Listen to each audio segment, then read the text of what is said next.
Bom, muito boa tarde. Meu nome é José Roberto Cardoso. Eu sou professor da Escola Politécnica da USP, do Departamento de Engenharia de Energia e Automação Elétricas, e junto com a professora Sueli Coelho, que está aqui presente, coordenamos o eixo temático Energia da Universidade de São Paulo. Esse programa de eixos temáticos foi criado pela reitoria da Universidade de São Paulo em 11 áreas do conhecimento específicas, que vai tanto nas áreas tecnológicas como também na área de humanas e saúde. E o objetivo desse programa é extrair da comunidade USP políticas públicas para que possam ser oferecidas aos nossos governantes, a qualquer nível, municipal, estadual e também federal. Então, esse programa já está em andamento há uns 120 dias, mais ou menos, e nós, no eixo temático Energia, realizamos workshops com personalidades importantes da área, com o objetivo de colher informações da sociedade para que nós possamos estabelecer as políticas públicas tão procuradas aí pela reitoria e pela nossa comunidade. Hoje nós temos o prazer de receber o Adalberto Maluf, um profissional de sucesso extraordinário, responsável por uma parte importante da mobilidade elétrica desse país.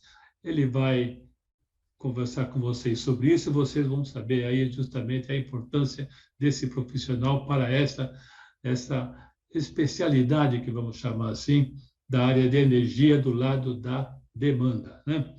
E também o Davi Zilberstein, que é economista, foi professor aqui do Instituto de Energia e Meio Ambiente, atualmente está na PUC, Rio de Janeiro, e tem uma área de consultoria também, e foi o primeiro coordenador do curso de energia do Instituto de Energia e Meio Ambiente, isso aí na década de 90, 80 até.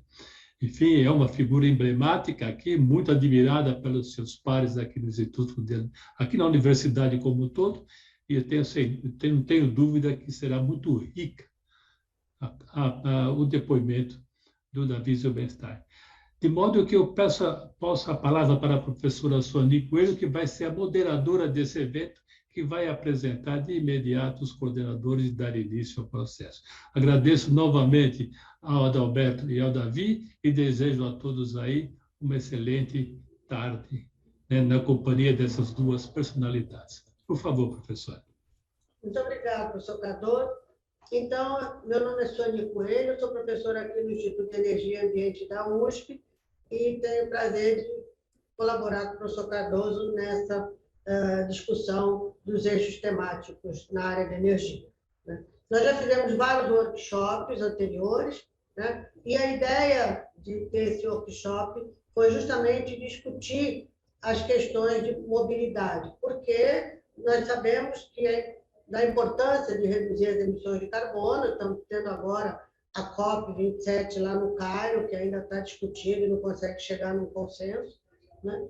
Mas, dentro desse contexto, o setor de transportes é um setor reconhecidamente como o maior emissor de gás de efeito estufa, com uma necessidade urgente de descarbonização, né? O Brasil tem uma experiência grande com biocombustíveis, mas agora a gente tem também outras opções sendo apresentadas, como veículos elétricos, híbridos, hidrogênio, etc. E é justamente nesse contexto que a gente vai ter essa discussão de qual o futuro da mobilidade, né? Então, nós teremos os dois palestrantes.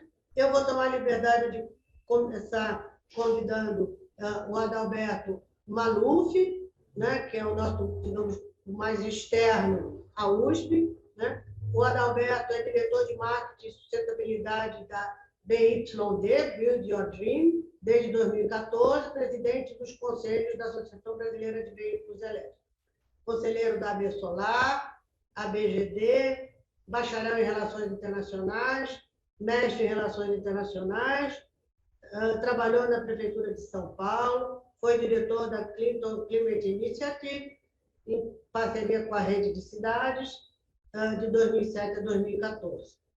Uma longa experiência nessa área, E eu, então, tenho o prazer de passar a palavra ao Adalberto Maluf para a sua contribuição. Por favor, Adalberto. Obrigado, professora Sueni Coelho. Para mim é uma honra muito grande estar aqui com vocês, né? Professor José Roberto Cardoso, Davi Zilberstein, né? São pessoas que tive a honra também de fazer graduação e mestrado aí na USP, sempre temos vocês como grandes referências nos nossos setores. E realmente é muito oportuno, acho, debater o tema da energia no transporte no momento que a gente vive, né? Pelas projeções internacionais todas errando bastante os números ao redor do mundo, então uma transformação que a gente ainda não conseguiu entender na sua profundidade. Então acho que é muito oportuno, em especial nesse momento de transição política, né? A gente está vendo nossas lideranças políticas lá na COP, o mundo todo buscando novas soluções. Então eu peço licença aqui para passar rapidinho, eu vou passar alguns slides, se puder só me confirma que deu tudo certo.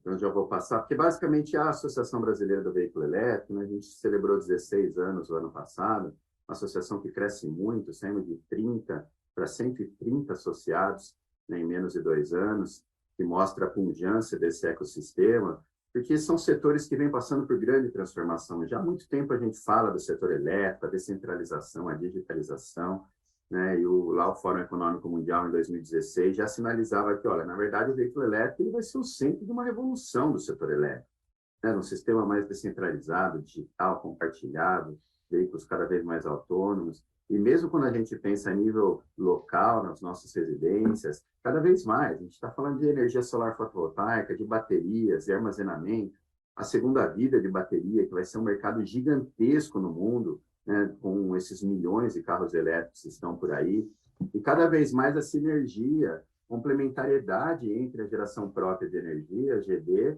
com o veículo elétrico, porque o armazenamento, seja num sistema estacionário, seja o próprio carro elétrico sendo usado como uma bateria móvel, né, um sistema distribuído de energia, de armazenamento, você vai pegar esse excedente da geração, a partir do ano que vem, os novos geradores vão começar a ser taxados para injetar essa energia na rede. Então, isso, quem sabe, até ajuda para você, no horário de pico, você usa essa energia que você armazenou durante o horário que você gerou ali, não consumiu, o horário de pico, né? A tarifa branca também está aí a partir de 2024, você vai ter a possibilidade de pagar pico fora de pico, ou o momento que falta energia.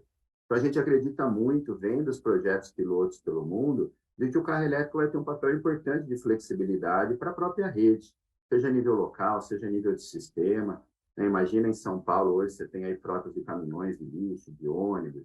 Um caminhão de lixo não precisa orar no horário de pico, está rodando na cidade, ele pode ir à noite, né? Quando a gente não tem trânsito. Aí eu vou ter 10, 20, 50 caminhões elétricos numa garagem na zona sul de São Paulo. Então eu tenho lá 100 caminhões, cada um com 300 kWh de bateria. Então, é como se eu tivesse 30 megawatt-hora paradinho ali numa garagem que ele estaria pronto para servir, né, no horário de pico, toda a rede de distribuição. Então, acho que esses atributos distribuídos a gente vai ter que analisar. E cada vez mais essa microrrede, com muitos veículos elétricos, com muita renovável, com armazenamento, ele vai precisar de uma inteligência melhor, seja no planejamento da expansão, do uso, seja de como inserir essas novas tecnologias. Porque são muitas tecnologias, né, associadas ao veículo elétrico, à eletrificação da nossa vida. Todo mundo sabe aqui que quando você eletrifica qualquer coisa de eletrodoméstico, qualquer coisa, às vezes você não quer voltar, né? A eletricidade era muito mais simples, ela tem uma confiabilidade, um uso muito mais fácil. Então, a gente vive um processo de novas tecnologias, do armazenamento, do hidrogênio, da energia como um serviço, a mobilidade como um serviço, com o objetivo de empoderar o consumidor. O consumidor vai entender cada vez mais quanto ele gera, como ele gera, que horas ele gera. Então, a busca dessa cidade mais inteligente, mais sustentável, né, que usa a tecnologia de informação e comunicação. O BID coloca lá como essa descrição aqui das cidades inteligentes, que geram serviços mais competitivos e tudo mais. Mas é de se imaginar que o veículo elétrico vai ser um dos grandes promotores desse aspecto, porque ele provavelmente será o bem durável mais caro que as famílias vão ter, né? Com mais tecnologia embarcada, que vai liderar a conectividade, o celular, a casa, o carro, o trabalho, tudo vai estar conectado. Então, o que tiver ocorrendo no carro elétrico, que é a grande dimensão do consumo nas cidades, isso vai ocorrer. Sem falar, óbvio, da questão climática, né? A gente pega aqui o Plano de Ação Climática de São Paulo, que está em audiência pública, inclusive, né? Agora aberto em audiência pública, a gente vê que pegando transporte e energia, a gente está falando de quase 2/3 das emissões no estado de São Paulo, né? Então, cada vez mais a demanda global e a nossa necessidade de tentar reduzir as emissões de gás de efeito estufa, sem falar, óbvio, da questão dos poluentes locais, né? Todos nós já vimos muito as palestras do professor Paulo Saldiva, suas apresentações, que um paulistano perde 3 anos e meio de expectativa de vida, cada paulistano fuma 2 cigarros por dia sem querer, né? 12 mil mortes na região metropolitana. Então, a questão da poluição local e a questão climática ganharam uma nova dimensão. A gente viu que mesmo antes da pandemia, você tinha já muitos países do mundo com metas, objetivos, né? De energia renovável, países que já tinham proibido a venda de veículo a combustão no ano 2025, 2030, 2035, né? Proibição de venda de ônibus a combustão lá em 2025, 2030, mesmo aqui na América Latina, né? Chile, Colômbia, Costa Rica, né? Esses dados todos são até antes da pandemia, né? Também metas já para a transição de caminhão, praticamente o mundo inteiro, aqui os estudos do CCT mostravam. Aí veio a pandemia e o mundo entendeu que para fazer a reconstrução das economias deveria ser uma economia verde. A gente lembra o discurso da Úrsula, da ministra de Relações Exteriores da União Europeia, dizendo, olha, já que a gente vai investir tanto do PIB aqui para reconstruir a economia, temos que fazer para entregar nosso objetivo de neutralidade de carbono. Então, o pacote verde europeu, o pacote de infraestrutura do Joe Biden, mais recentemente o pacote de mudanças climáticas, né, se a gente pode chamar dentro da lei de combate à inflação, o próprio 14º Plano de Desenvolvimento da China. Né, o Nicholas Stern chama ele do Plano de Desenvolvimento Sustentável do século, né? Ele está falando de muito investimento. 2,2 trilhões nos Estados Unidos, 1,7 trilhão de dólares na China, 800 bi de euro na Europa.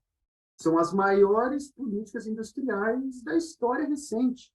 Provavelmente as 3 maiores políticas industriais associadas à economia verde da história da humanidade aprovadas nos últimos 2 anos. Então, isso vai mudar de uma maneira muito drástica o mundo, né? E a gente já vê isso. Então, o mundo saiu lá de 2, 3 milhões, o ano passado vendeu 6,6 milhões, esse ano vai dobrar, vai vender 13, 14 milhões de veículos elétricos na rua, né? Então, a gente saiu de 16 com estoque o ano passado para quase 30, né? Então, saiu lá de 4, foi para 9, esse ano vai ser 16, 17, quem sabe 18, né?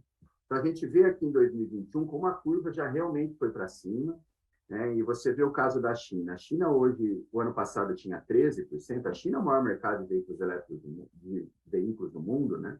20, 25 milhões, o mundo vende 80, 85 milhões, 25%, quase 1/3 dos veículos do mundo vão para a China. Ela saiu de 13% para 32% de veículo elétrico, do ano passado para esse ano. Vou repetir, ela saiu de 13% para mais de 30% de veículos elétricos. No mês passado, né, a BYD, a empresa que eu trabalho, ela foi não só a maior vendedora de carro elétrico do mundo, e obviamente a maior vendedora de carro elétrico da China, mas ela foi a que mais vendeu veículo em toda a China, incluindo veículo a combustão. Uma fabricante que fabrica, desde março a gente só fabrica carro elétrico, e em outubro desse ano chegamos a ser a maior fabricante de carro da China, incluindo veículo a combustão, né? Então, a gente vê que os elétricos a bateria puro, como os BEVs, né, aqui do relatório da Agência Internacional de Energia, caminham numa velocidade muito grande. Você vê aqui mais de 80%, 70% nos principais mercados, né, Estados Unidos, na China, já são BEVs, elétricos a bateria, né? O Brasil, óbvio, a gente ainda está ali numa participação muito pequenininha, né? Estava menos de 18%. Também um fenômeno interessante é ver, isso aqui também do relatório da Agência Internacional de Energia, como os subsídios caíram. Subsídios caíram de 20% do valor de venda dos veículos para 10% do valor de venda dos veículos o ano passado, sendo que a China caiu de 12% para 4%. A Europa manteve estável, os Estados Unidos voltou a subir um pouco o subsídio para tentar correr atrás do prejuízo. Mas, assim, a janela de oportunidade de subsidiar, usar a política pública para criar um mercado, me parece que está terminando. E, ao mesmo tempo, a gente vê que o mercado financeiro já comprou o teu lado, né? Então, aqui a gente vê as curvinhas azulzinhas, que são o valor de mercado das fabricantes de veículo elétrico, e a verdinha lá em cima de bateria. Então, você vê que de 2019 para 2021, as fabricantes de veículo elétrico não representavam quase nada das 10 maiores montadoras. Hoje, elas são maiores. A montadora mais valiosa do mundo é a Tesla, só fabrica elétrico. A número 2 é a Toyota. A número 3 é a BYD, que só fabrica elétrico. Né? E a 4 ali, Porsche, Volkswagen. Né? Então, assim, é uma mudança grande, gigantesca nos números. O mercado financeiro e os investimentos estão acompanhando. A gente vê, inclusive, a quantidade de modelos, né? Saiu de 30, 40 modelos ali em 2016, essas bolinhas ali para os países do lado esquerdo, caminhando aqui para a Europa na faixa de 120 a 160 o ano passado.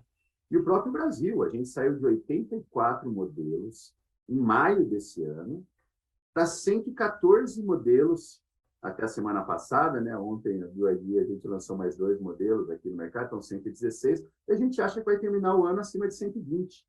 Enquanto a Europa está lá na faixa de 150. Então, a gente também está um pouco mais inserido, né, nesses números mundiais. Claro, a China hoje tem mais de 400 modelos, mas pelo menos os números estão crescendo. Em especial o Brasil, que tem uma presença muito massiva das grandes europeias, né? E aqui é o dado da Alemanha, né? Que foi o país que mais relutou a entrar na eletromobilidade. Todo mundo lembra, as montadoras alemãs diziam, olha, a gente ainda não tem a tecnologia da bateria, ímãs permanentes, não dá para a gente ir tão rápido, senão a China domina. Mas saiu de 3, 14 e 26. Esse ano vai terminar o ano acima de 30. Né? Então, se a gente não olhar esses números com bastante apreensão, se pensar que o Brasil ainda está na faixa de 1, 2%, né, isso mostra que a gente corre um risco muito grande de ficar para trás.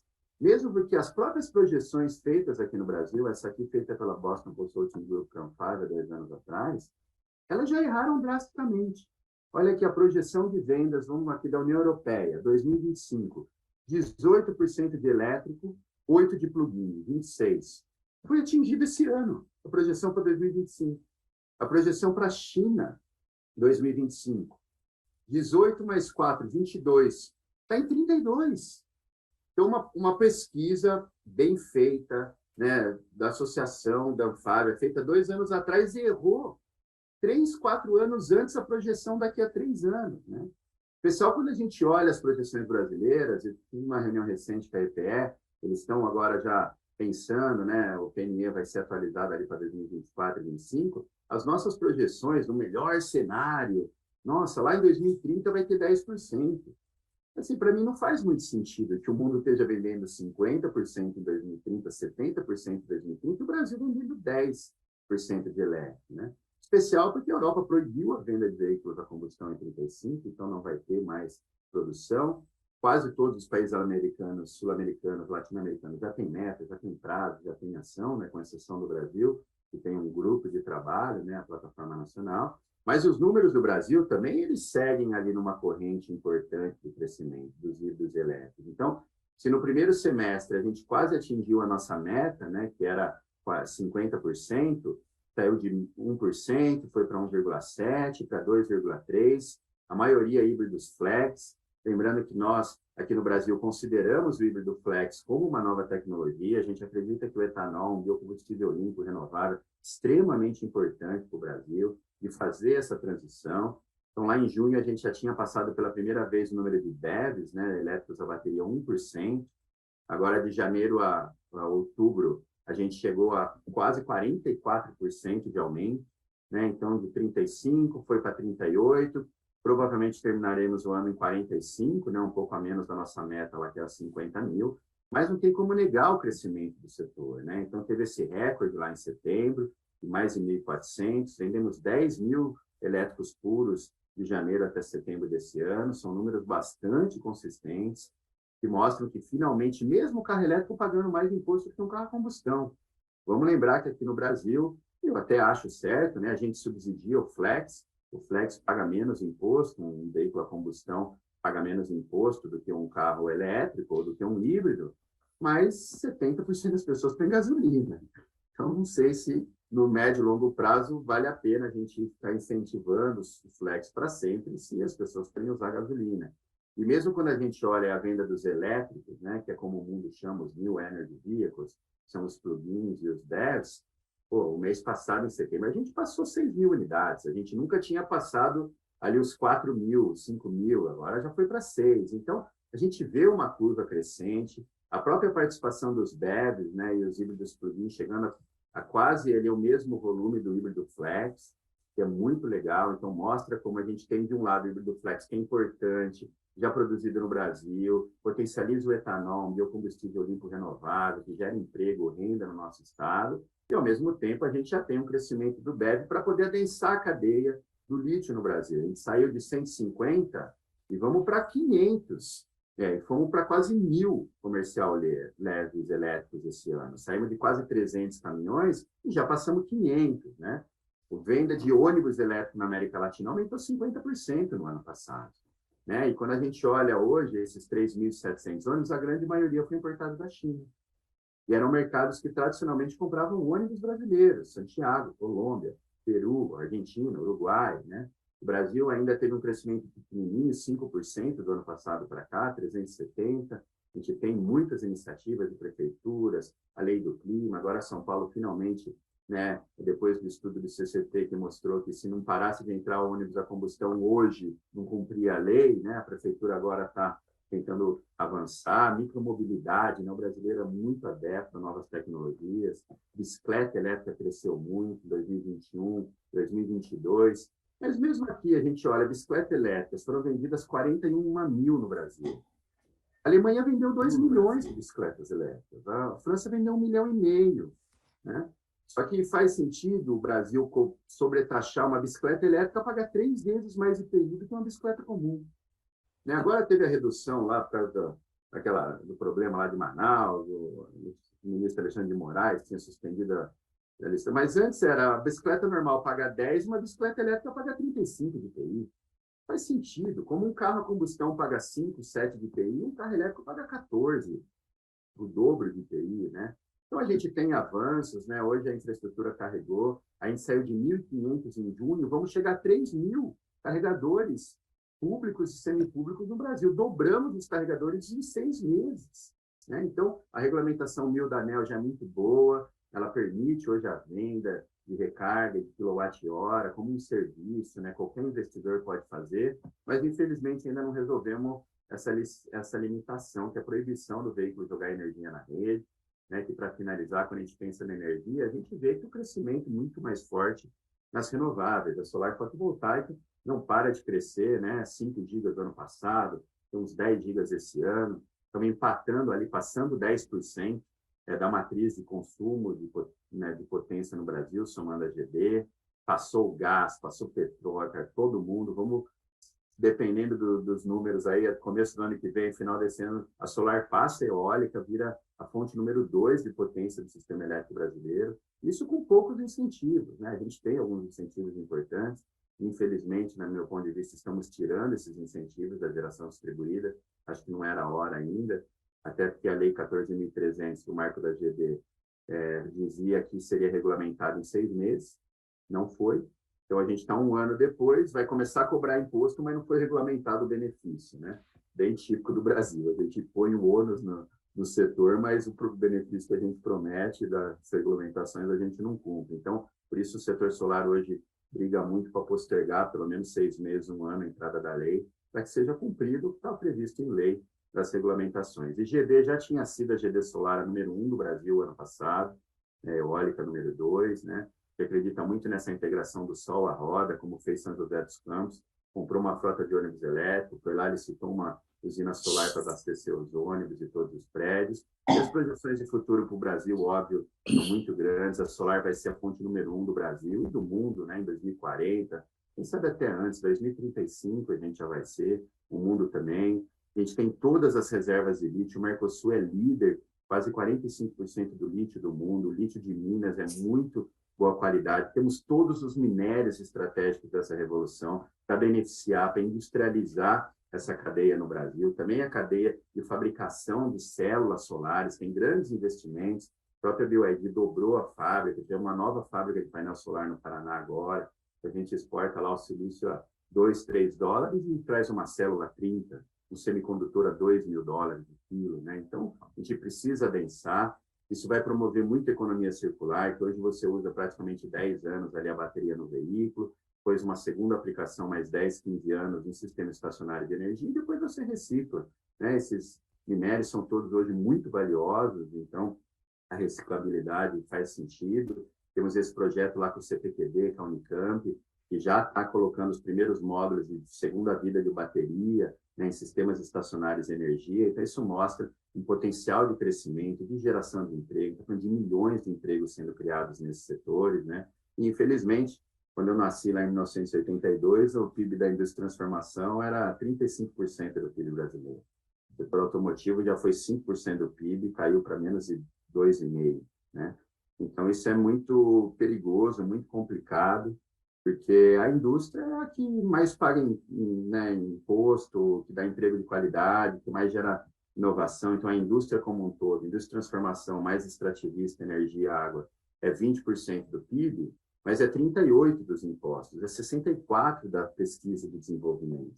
Sem indústria não há país forte, não tem como o Brasil continuar. A gente tem muitos atores prontos, né, para promover a eletromobilidade, é um setor que vai crescer, mas infelizmente falta muita coisa, né? E para finalizar, aqui algumas ações que a gente vem tentando sensibilizar a academia, a opinião pública, os tomadores de decisão, em face da necessidade de criar uma política nacional da eletromobilidade, né? Isso foi feito lá em 2018, o governo alemão patrocinou uma, mas foi engavetado, tanto de leves quanto pesados. A gente precisa de um plano nacional que faça essa coordenação entre os diferentes níveis de governo, universidade, setor produtivo, gerar isonomia tributária. A reforma tributária tem que ser verde, tem que promover os produtos com uma economia verde, né? Uma infraestrutura rodoviária que o Brasil não tem, incentivo à pesquisa, inovação, a cursos.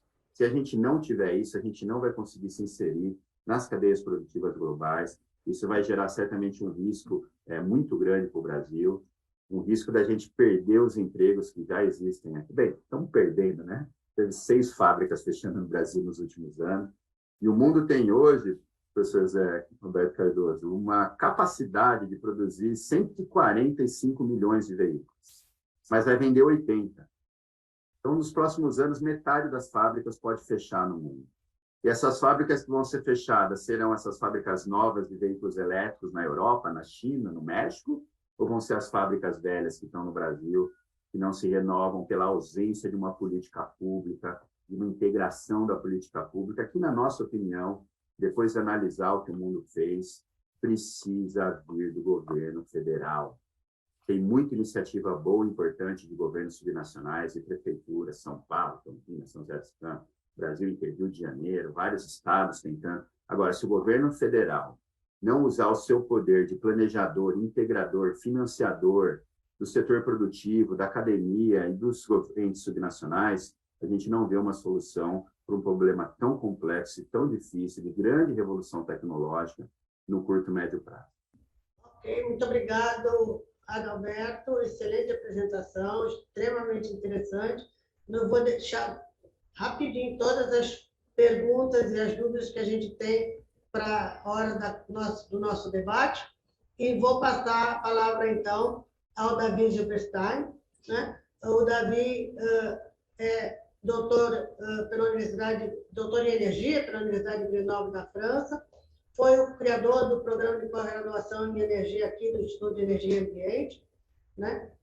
Trabalhou aqui no Instituto e na USP durante muitos anos, foi secretário de Energia na gestão do governador Mário Covas, depois foi presidente da Agência Nacional de Petróleo e Gás, quando ela foi criada, passou por várias empresas de energia importantes, nos conselhos de administração, né? Hoje em dia é professor na PUC do Rio de Janeiro e coordenador do MBA em energia, né? Continua no setor de energia como membro do Conselho Consultivo da Norte Energia, né? Eu tento resumir aqui o currículo do Davi, extremamente longo e detalhado, mas é só para a gente ter assim, uma ideia de toda a experiência do Davi. Por favor, Davi, você tem a palavra. É um prazer ter você aqui na USP com a gente de novo. Obrigado, Sonia. O prazer é recíproco. Eu queria cumprimentar o professor Cardoso, a professora Soni. Eu tive o prazer, na realidade, Sonia não mencionou, mas agora me lembrei bem, eu fui orientador de mestrado e doutorado da Soni. E na época nós tínhamos lá a pretensão de mudar o mundo, né, Sueli? Como todo mundo, aliás, sempre que você faz uma tese, você acha que você vai mudar o mundo, né? E eu vou dizer que ainda dá para chegar lá, apesar isso tem praticamente 20 anos, mais de 20 anos. Aliás, quase 30. Vamos ficar nos 20, Davi, não piora a situação. Não, que eu estava fazendo as contas aqui. Não entrega o ouro assim. Que era a gaseificação de biomassa. Isso mesmo. E que é um assunto que volta toda hora, que uma hora vai dar certo. Eu tenho certeza disso, que a gaseificação de biomassa é uma coisa cada vez mais próxima, né? Quando a gente fala de bioenergia. Mas, enfim, como disse, eu retribuo aqui o agradecimento do convite, um prazer estar com vocês. É um pouco a minha casa, onde eu tive melhores momentos da minha vida profissional aí na USP. Eu queria cumprimentar o Adalberto também, estivemos juntos no evento anterior, e o convite que me foi feito, né, nessa questão da mobilidade, eu queria deixar... Primeiro, eu fui consultar alguns amigos muito do setor, muitos são conhecidos da casa também, como o Horta, o Luiz Augusto Nogueira Horta, como o Plínio Nastari. São as pessoas que estão mais vamos dizer assim, mais updated do que eles, pouca gente eu conheço no mundo. E aí essa questão do mundo, levando em consideração que, dentro desse contexto de transição energética, hoje o mundo vive essencialmente duas grandes transformações, se a gente pudesse escolher duas delas. Uma é a transformação digital e a outra é a transição energética. Então, os dois, eu diria, principais movimentos que transformam o mundo, não em termos sociais, tem os impactos sociais e econômicos, mas estou dizendo em termos de transformação ligadas à vida da gente, ao nosso cotidiano, e muito a questão das mudanças climáticas hoje pautam o mundo, apesar de um certo ceticismo de algumas pessoas ou de alguns, mesmo na ciência, mas existe um consenso sobre a questão das mudanças climáticas e das ações que têm que ser feitas para que a gente possa preservar não a natureza, não o mundo. O mundo e a natureza eles vão continuar por muito tempo, mas preservar a humanidade. Eu diria que a gente diz assim, vamos salvar o planeta Terra. O planeta Terra vai ser salvo de qualquer maneira, ele pode ser diferente do que a gente conhece, mas ele vai ficar aí. Quem talvez não fique são as pessoas do jeito que a gente conhece, né? Então, nós temos que nos preservar deixando que a natureza nos preserve. Então, essa é a questão principal que a gente tem que levar em consideração, e dentro dos chamados 3D também, que a gente chama também, virou um jargão, na questão da descarbonização, da descentralização e da digitalização da produção de energia, essencialmente. Ou seja, energia, o Adalberto levantou a questão do papel da energia, e aqui no Brasil, e aí eu acho que contextualiza bastante o que eu quero falar também. No mundo todo, em números grandes, nós temos 75% das emissões ligadas ao setor energético e 25% ligado a outras formas de emissões, essencialmente o uso da terra, né? E o Brasil é exatamente o contrário. Também em números grandes, não são com essa precisão, mas em ordem de grandeza, sim. Nós temos aqui no Brasil 75% do que no jargão internacional se chama AFOLU, né, que é agricultura, florestas e outros usos da terra, e estão associados essencialmente a desmatamento e agropecuária ou agricultura de uma maneira geral. Ou seja, nós temos a inversão de que o papel do setor de energia ele é muito menos relevante do que no resto do mundo. Isso é uma primeira constatação que nos leva também a modelos de solução ou de ação diferentes do que o mundo vê de uma maneira geral. Sendo que nesses 25%, e eu espero que a participação do setor energético aumente, não por conta do aumento da produção de energia, mas pela redução dos efeitos deletérios do desmatamento, que nos faz com que nós sejamos o 7º emissor mundial de gases de efeito estufa. Mas, de qualquer maneira, e mesmo esses 25%, nós temos uma participação renovável muito expressiva, essencialmente em função da geração de eletricidade, a hidrelétrica, o crescimento, como foi citado, que foi mencionado pelo Maluf, da questão da energia solar e energia eólica, que também são fontes renováveis. Então, nós temos uma produção de eletricidade, 3/4 dela praticamente renováveis, o que é um caso único no mundo também, nessa ordem de grandeza, considerando a economia do tamanho do Brasil. Claro, você tem outros países, mas considerando economias comparáveis, o Brasil disparado na frente. O Brasil, na sua matriz energética global, ele tem 48% de energia renovável, enquanto o mundo é 13%. E se a gente pegar os países ricos da OCDE, vai para 11%. Então, nós temos mais de 4 vezes mais de participação de energias renováveis no Brasil do que no resto do mundo. Então, isto caracteriza vamos dizer assim, uma vocação importante que nos faz pensar diferente e não transformar e não termos uma postura, vamos dizer assim, de mimetização do que acontece no resto do mundo. E aqui eu não vou fazer uma apologia contra o carro elétrico, muito pelo contrário. Eu acho que se as cidades todas tivessem carros elétricos, nós teríamos uma situação de saúde e de bem-estar na sociedade muito maior, não tenho a menor dúvida. Mas o que eu quero deixar como um preâmbulo de tudo que eu vou colocar aqui é de que nós somos um país, eu não diria, nós não temos mais particularidades, nós somos um país singular. Não é nem, dentre outros, nós somos um país absolutamente singular em termos do resto do mundo. De modo que as soluções para o resto do mundo, por exemplo, quando países da Europa, principalmente, começam a produzir motores a combustão interna, eles estão proibindo motores a combustão interna porque eles não têm alternativas que nós temos, por exemplo. Né? Não que nós vamos ter motores a combustão interna o tempo todo, pelo contrário, os mais modernos não serão motores a combustão interna. Mas nós temos, na largada, nós temos situações onde, como eu falei, se a eletrificação é inexorável, e ela é inexorável, a eletrificação é inexorável, não apenas no setor veicular, de uma maneira geral, nas economias, de uma maneira geral, não serão apenas os veículos, a própria modernização dos smart cities, cidades inteligentes, como também foi colocado aqui. O solar que está crescendo no Brasil, ao contrário do que a gente pode imaginar, não são o grande crescimento do solar no Brasil atualmente, e praticamente estava chegando a metade quase do crescimento da oferta de energia no Brasil, está chegando metade vindo de solar e eólica. Sendo que esse crescimento, especialmente solar, eólica não, porque eólica são grandes parques, mas do solar, vamos chamar, é aquela geração distribuída nos telhados. O que mais cresce aqui no Brasil, em termos de energia solar, e cresce muito, se multiplica muito, é a energia em cima da casa das pessoas. Então, nós temos aí, inclusive, uma transformação muito forte nessa questão da eletrificação da vida das pessoas, de uma maneira geral.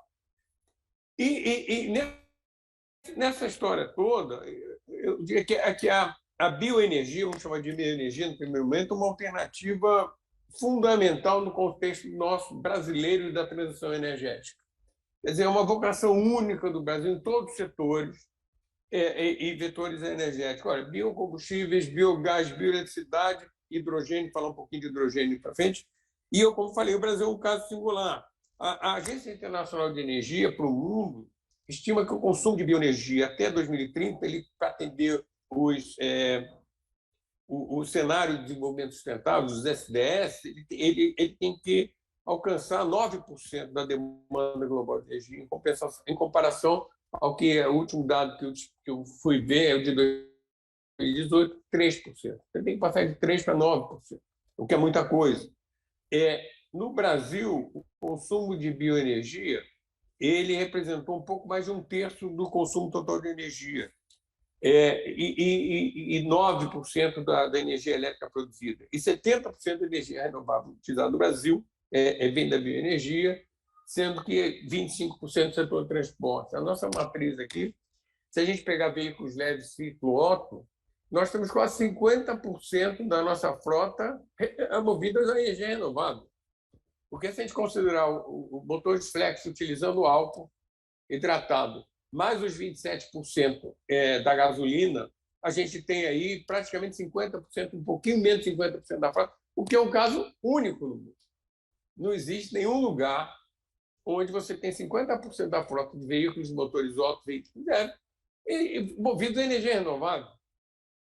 Então, eu diria que na matriz energética brasileira isso é uma coisa espetacular e é pouco levada em consideração. Quer dizer, e como eu falei antes, a gente hoje aqui no Brasil, a gente emite 2 toneladas equivalentes de CO2 por habitante por ano. Isso equivale a 1/7 do que um americano emite, equivale a 1/3 do que um europeu emite, equivale a 1/3 do que um chinês emite. Quer dizer, então, e, além disso, o Brasil é o maior produtor mundial de biocombustíveis. É uma realidade, é fático. Quer dizer, então, como é que a gente diz assim? Bom, nós somos o maior produtor mundial de biocombustíveis, nós temos uma frota que apta a utilizar também, porque o carro flex é uma coisa também brasileira, é uma jabuticaba brasileira. Em nenhum lugar do mundo você tem um carro flex para usar você chegar num posto, escolher usar etanol ou escolher usar gasolina. Etanol ou gasolina. Você não tem em nenhum lugar do mundo nada parecido. Quer dizer, e a produção de biocombustíveis no Brasil, ela é curioso que em 1970, o Maluf disse que nasceu em 72. Até 2 anos antes dele nascer, o energético mais consumido no Brasil era a madeira. É uma coisa incrível. Quer dizer, e a produção de combustíveis no Brasil é dos anos 30. Na guerra, se usou o gasogênio. Eu, quando fiz o meu mestrado, tive que refazer um mestrado antes de fazer meu doutorado. Minha tese foi sobre a utilização de gasogênio. Como eu falei, naquela ânsia de a gente achar que vai salvar o mundo, eu achava que o gasogênio no Brasil ia salvar o Brasil também. Não vai salvar, mas, enfim, mas foi interessante mostrar como o gasogênio tinha um papel importante, teve um papel importante. E o grande impulso do setor aconteceu em 75, com o lançamento do Programa Nacional do Álcool, no primeiro momento com um aumento progressivo, isso veio na esteira do primeiro choque do petróleo, no aumento progressivo da participação do álcool misturado à gasolina, em 79, com o lançamento do carro álcool, que foi um retumbante sucesso, as pessoas faziam filas para usar álcool, e era tão demandado que as pessoas, na época, o Cardoso deve lembrar, a Sueli não, porque a Sueli é muito mais nova do que a gente, mas a gente tinha que ter um selinho para ter direito a abastecer com álcool. E era tão alta a demanda que as pessoas tinham que ter um selo que era falsificado, inclusive vendido falsificado, para você poder abastecer o carro álcool. Então, aí o carro flex começou em 2003. Como eu falei, o carro flex é uma invenção para o mercado brasileiro, que começou em 2003 e deu. O brasileiro é um consumidor raro, no sentido de que é um dos poucos no mundo, poucos não, único no mundo, que pode escolher. Claro que a gente tem na fronteira do Brasil quem compra carro no Brasil. O Paraguai, por exemplo, tem uma participação importante em etanol, depois do Brasil, o Paraguai, por conta dessa região fronteiriça que utiliza carros comprados no Brasil e álcool também no Brasil. Quer dizer. Então, e outra coisa que é interessante, eu diria que é de uma relevância enorme. Nós temos no Brasil uma capilaridade na questão da distribuição, porque o mesmo posto, na época que a gente chamava de posto de gasolina, chama até hoje, é um posto de gasolina e posto de álcool também. Né? Então, nós temos hoje no Brasil 42 mil postos de gasolina, que a pessoa chega e tem capacidade rapidamente de chegar e abastecer seu tanque com etanol. E, na realidade, e mesmo o diesel, nós temos hoje 27% da gasolina e o diesel já temos 13% de biodiesel, com expectativa de do ano que vem se passar para 15%. Então, o consumo de etanol e biodiesel no Brasil, a substituição estimada é de que substituiu 600 mil barris de petróleo, só é o último número que eu tenho, de 2019. Isso por dia, tá? Por dia, porque a gente produz quase 3 milhões de barris equivalentes e que evitou a emissão de 2,8, vamos dizer assim, 2,8 milhões de toneladas de tonelada equivalente de carbono. Quer dizer, isso é um dado da EPE. Foi lançado o RenovaBio, não vou entrar aqui em detalhes do RenovaBio, que é uma coisa mais complexa e mais longa, mas o RenovaBio, que é um programa que regulamentou muito fortemente o setor de biocombustíveis no Brasil. A própria ANP, a ANP, quando começou, se chamava Agência Nacional de Petróleo. Depois, passado um tempo, ela mudou de nome para Agência Nacional de Petróleo e Gás Natural. E, passado mais um tempo, ela passou para a Agência Nacional de Petróleo, Gás Natural e Biocombustíveis. Então, a incorporação ela tem um valor simbólico pela importância. Quando a lei do petróleo começou, o gás natural, que uma participação irrelevante na matriz energética brasileira, deixou de ter uma participação irrelevante. Biocombustíveis tinham uma participação importante, mas não era alguma coisa que se olhava de uma maneira muito forte, e que, naquele momento, passou a ter, inclusive, uma denominação formal no órgão que regula o setor de combustível no Brasil. Aqui no Brasil, estimativas, se a gente aumentar a área plantada do que a gente tem na produção de bioenergia, se estima que até 2030 aumentar. Eu não acho que aumenta tanto, mas o Brasil tem muita área degradada, mas que dá para, com a tecnologia de hoje, substituir 80% da gasolina e 58% do diesel. Esses são dados também de um trabalho que eu recuperei recentemente. Sem contar que nós estamos engatinhando, mas avançando na questão do etanol de segunda geração, através da hidrólise enzimática, e que já existe também, inclusive foi feito um acordo recentemente entre a Raízen e a Shell, no valor de mais de 3 bilhões de euros, para a exportação de álcool de segunda geração. Quer dizer, então, na aviação, isso é importante, e aí volto a insistir, Malu, não vou fazer apologia contra o carro elétrico, não, mas tem coisas que o carro elétrico não funcionam. Por exemplo, na aviação, nós não imaginamos um avião voar carregado de baterias. Vou falar um pouquinho mais para frente que uma bateria, o peso, 500 quilos de bateria em termos de densidade energética equivale a 23 litros de álcool. Então, nós não vamos imaginar nem um avião nem um navio carregado de bateria, mas a gente pode imaginar, hoje, como já está acontecendo, o combustível SAF, o combustível sustentável para a aviação, que já está sendo misturado, fabricado no Brasil, ainda em pequena escala, mas a Vibra comprou uma área enorme no estado de Roraima, por conta da regularidade pluviométrica muito favorável à produção de oleaginosos. Então, que já é uma exigência da ICAO, que é o órgão regulador mundial de aviação civil, a incorporação de biocombustíveis. Nós não vamos ter avião elétrico, a não ser que um grande breakthrough em termos de baterias no futuro, mas nós não vamos ter. Isso é claramente, nós não vamos ter. A mesma coisa, navios, por exemplo, e aí eu vou mencionar um pouco antes da hora, mas talvez a questão das células de conversão, as células de combustível a hidrogênio, onde você coloca como enche o tanque de combustível do navio, em vez de coloca o etanol, você tem, pela escala, isso já é factível no navio, de você fazer uma célula de conversão de hidrogênio para hidrogênio. Você não vai levar tanques de hidrogênio comprimidos no navio. Pode até levar, mas não é uma coisa razoável você levar tanques de hidrogênio. Você põe em qualquer porto, você se carrega de álcool e você faz a conversão no local. Não vai nunca funcionar, por exemplo, a bicicleta elétrica. Eu concordo com o que o Malu falou.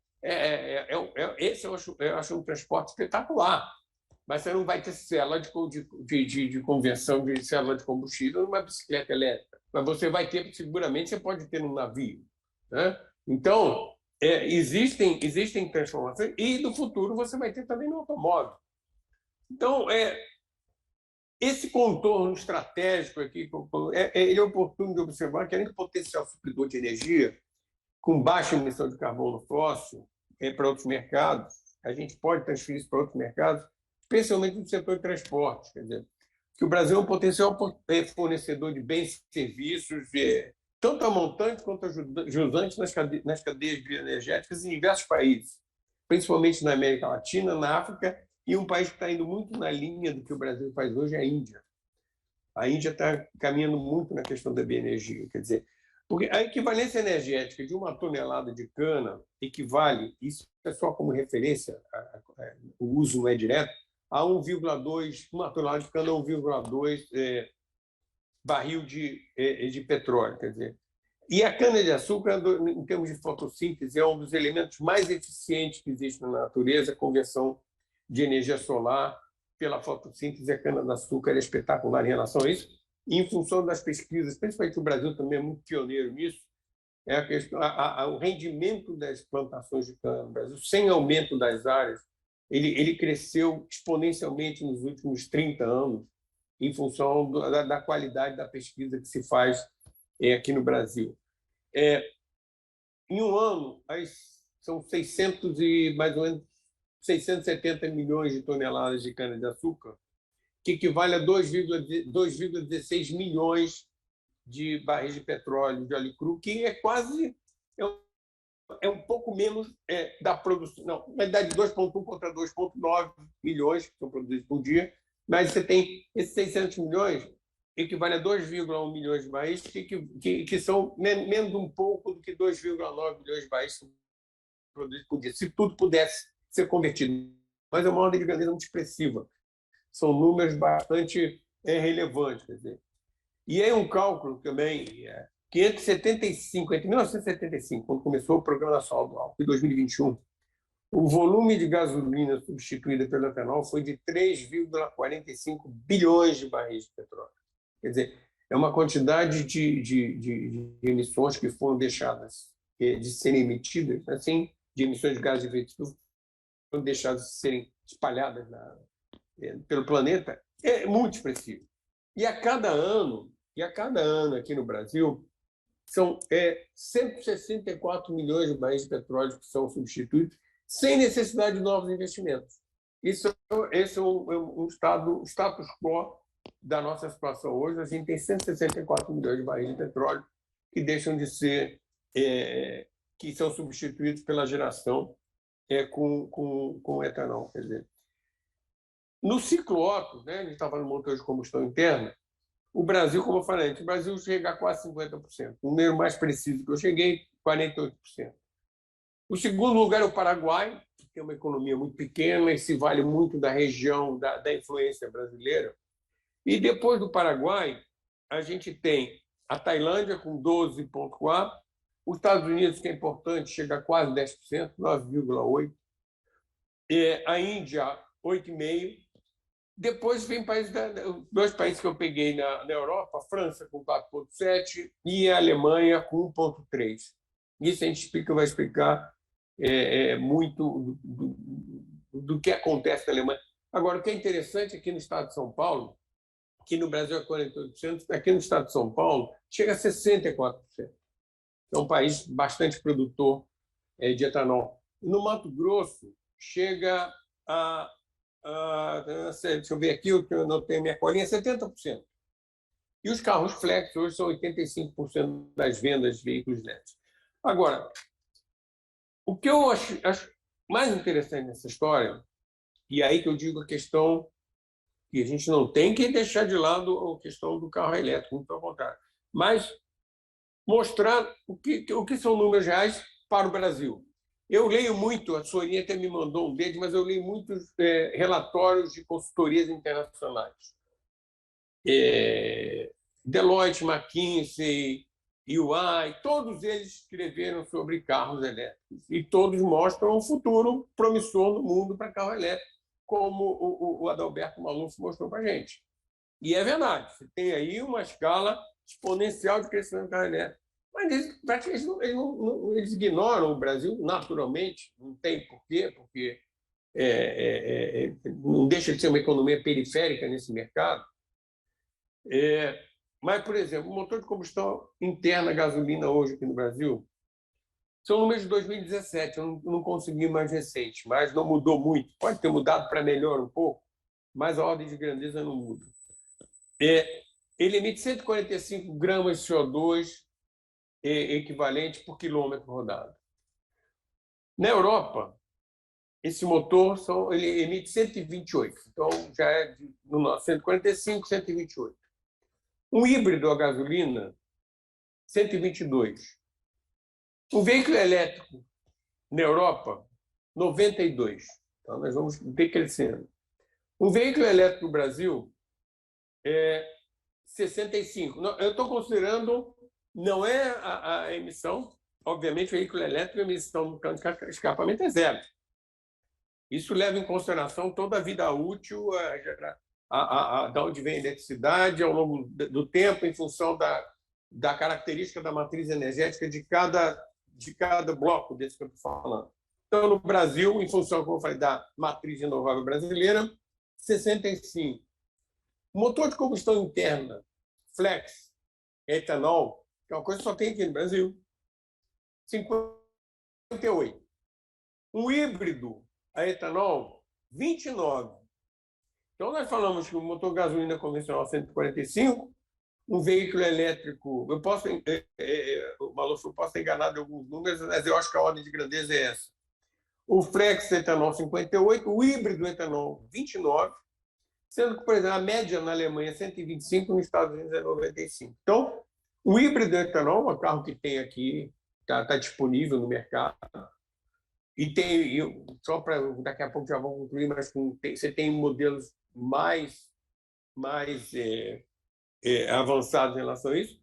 Ele, se a gente comparar com o motor de combustão interna a gasolina na Europa, isso aí dá 6 vezes menos. Em relação a um veículo elétrico na Europa, isso dá 4 vezes menos, 3 vezes e pouco. Em relação ao Brasil, menos da metade. Então, por isso que eu estou dizendo, o que nos atende, essencialmente no Brasil, em relação à necessidade que nós temos da redução das emissões de gases de efeito estufa.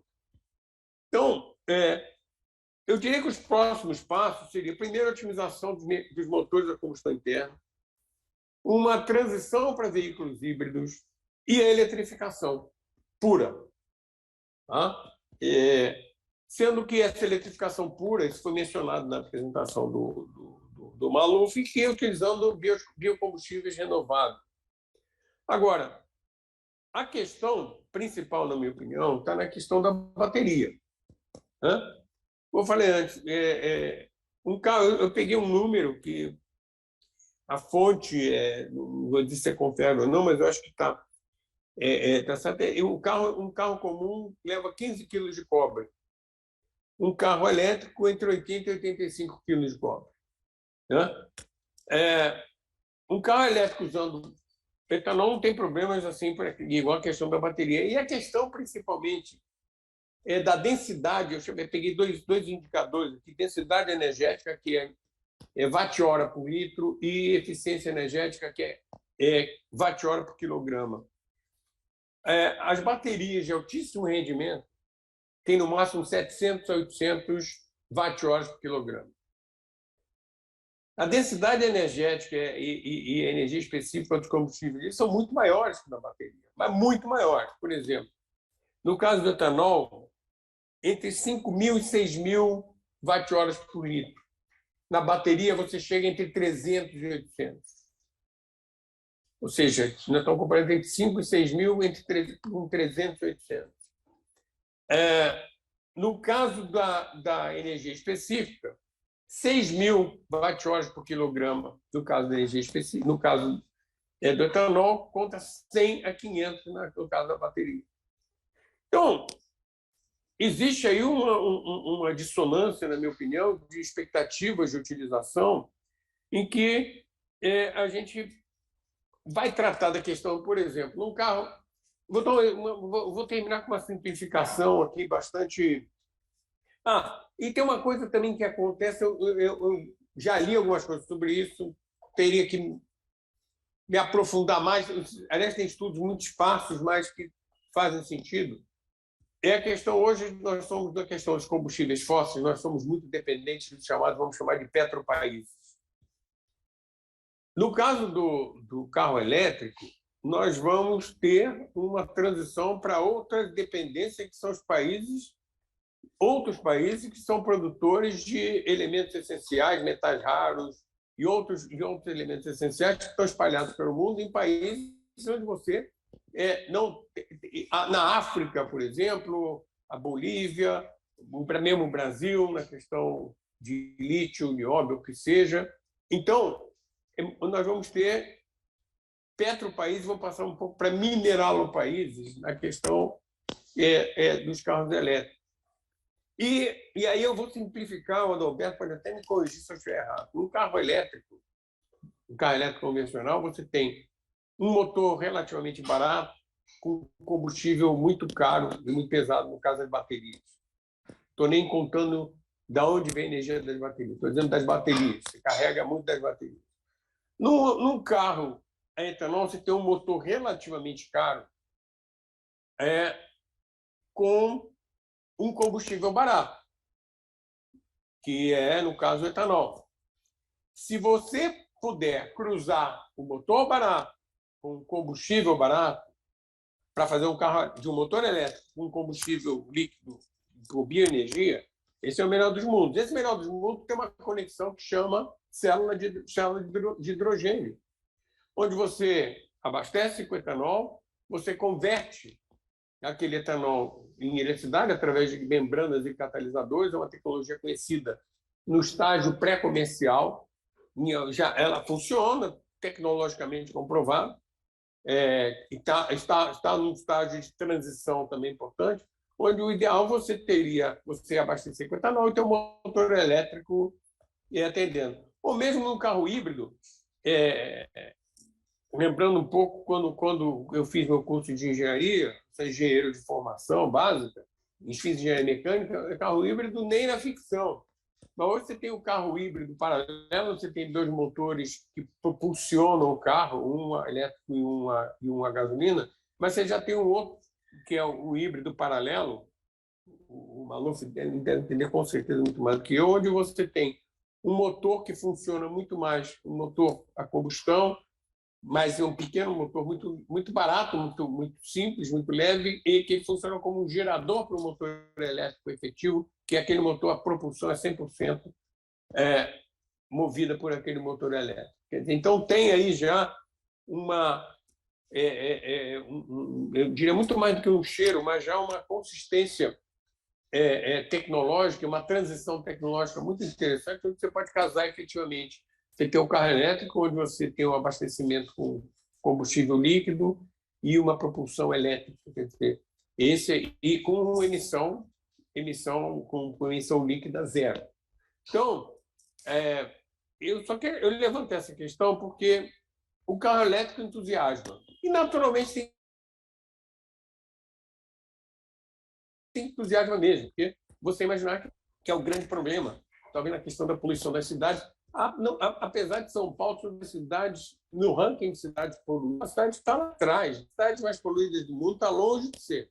Mas, de qualquer maneira, eu entendo que, falando da questão do planejamento, não é questão do planejamento, tem que ser levado em consideração, e sem subsídios, sem necessariamente você ter favorecimentos, mas você tem hoje consolidado, porque no passado teve muito subsídio, uma indústria de biocombustíveis que hoje é uma potência por si própria, sem necessidade de subsídio, que pode ser, na minha opinião, uma saída espetacular e única no mundo, e poucos países do mundo hoje, poucos eu diria nenhum, mas que poucos países do mundo têm potencialmente capacidade de serem iguais ao Brasil. Então, eu diria que essa vantagem comparativa, essa tecnologia apropriada do Brasil, que foi desenvolvida no Brasil, a roupa dela, o carro 100% álcool, o carro flex, o carro híbrido etanol, são coisas que a gente tem aqui e que não precisam de apoio, subsídio, de nada. São situações práticas, tecnológicas e factíveis e que vão ao encontro dessa necessidade da transição energética voltada à economia de baixo carbono. Então, As minhas observações dessa, volto a dizer, não faço aqui uma apologia contra a ESA, muito pelo contrário. Muito pelo contrário, você tem até um aspecto de convivência necessária nesse processo. E essa convivência vai existir, felizmente, porque são duas vertentes muito positivas em termos ambientais. Mas eu queria dizer que o Brasil tem que ir devagar com dor, nem não se impressionar, mas não achar que ele tem que seguir a mesma trilha que os países que não têm os meios que o Brasil tem, não tem que seguir as mesmas trilhas que estão sendo seguidas por outros países. Obrigado, Raíssa. Obrigado, Davi. A gente teve umas falhinhas no teu microfone, mas eu não quis interromper, acho que não atrapalhou a tua palestra em geral. Tá? Eu estou vendo que já são 4 horas, eu tinha separado umas perguntas para fazer para você, para o Adalberto e para o Davi, mas eu acho que eu vou devolver a palavra ao Cardoso para ver se a gente tem perguntas da internet. Se não tiver, eu volto com as minhas perguntinhas, mas se tiver, vamos abrir para o pessoal da internet. Eu só queria fazer um comentário e gostaria de ouvir a opinião do Adalberto e do Davi. A questão de qual seria a alternativa que melhor se adaptaria às exigências que hoje foram discutidas na COP27, aí, ou seja, o atendimento dos Objetivos do Desenvolvimento Sustentável em sua forma ampla, envolvendo não só a questão tecnológica, mas também toda a questão social agregada. Então, era só essa opinião que eu gostaria de ouvir dos colegas, se existiria a tendência, né, que poderia ser a melhor para atender os ODS em sua plenitude. Pois não, Adalberto. Professor, eu posso começar? Assim, quando a gente vê uma boa parte dos ODS, pelo menos 1/3 dos ODS, energia limpa renovável e mobilidade elétrica são bastante efetivos para a gente poder entregar os resultados necessários. E não é à toa que a ONU Meio Ambiente, que a IRENA, que a União Europeia tomaram decisões de fomentar a eletromobilidade, né, no nível que eles fomentaram. Assim, às vezes a gente vê os números na Europa e tal, os números são um pouco complicados, né, da gente analisar, assim, porque mesmo eu vi recentemente, eu respeito muito o Plínio, né, e outros, a gente vê com bastante frequência esses dados, né, do etanol, no caso brasileiro, emite menos do que o veículo elétrico, né, no caso brasileiro. Mas isso não é verdade, né? Eu já olhei esses estudos, você desmonta o estudo assim, olhando de longe, na primeira página, né? E todos eles saem do mesmo estudo que foi feito pelo CNPM, alguns anos atrás, o ministro de Minas e Energia repetia esses números, né? Que o etanol poderia emitir menos do que um elétrico no Brasil, que o híbrido flex emitiria menos. Mas, assim, tem 5 erros graves assim, no estudo, e qualquer um dos 5, se tivesse sido certo, não dava aquele resultado.